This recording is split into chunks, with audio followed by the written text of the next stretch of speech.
Коопсуздук 2022 жана түштүк 2022 машыгууларынын биринчи этабы башталды. 2022 жылдын 24 майында Ош шаарында, Ош жана Жалал Абад облустарында биргелешкен командалык штабтык жана мобилизациялык коопсуздук 2022 жана түштүк 2022 бирдиктүү мобилизациялык машыгуулары башталды.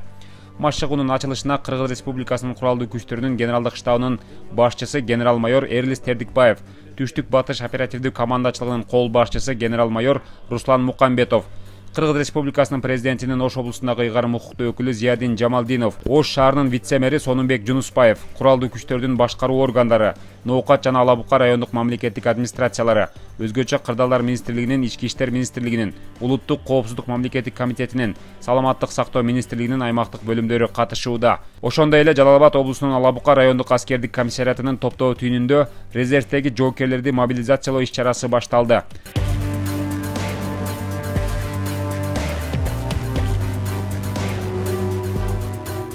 Андан сырткары Ош облусунун Ноокат райондук аскер комиссариатынын топтоо түйүнүндө да мурда аскердик кызмат өтөгөн жарандар чакыртылып, запастагы жоокерлерди мобилизациялоо иши жогорку деңгээлде башталды. Аскердик комиссариат тарабынан чакырып алган жарандар топтоо пункттарына келип, аскердик билеттери менен каттоодон өтүштү. Алардын ден соолугу медицина кызматкерлери тарабынан текшерилип, андан соң аскердик кийим кече жана курал жарактар берилди.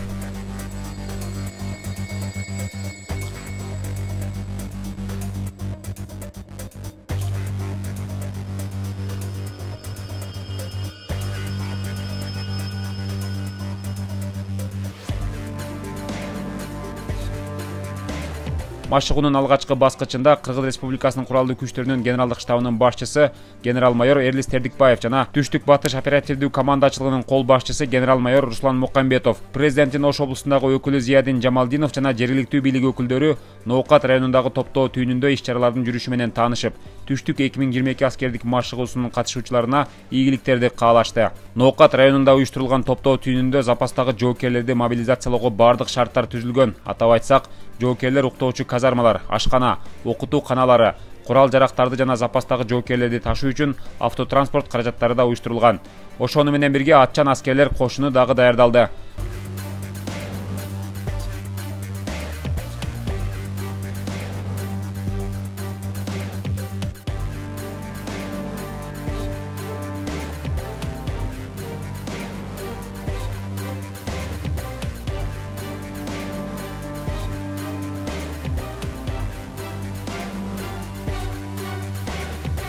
Машыгуунун негизги бөлүгү бүгүн 26 майда Ош шаарынын алыс эмес жерде жайгашкан Ок Атуу талаасында өтүүдө.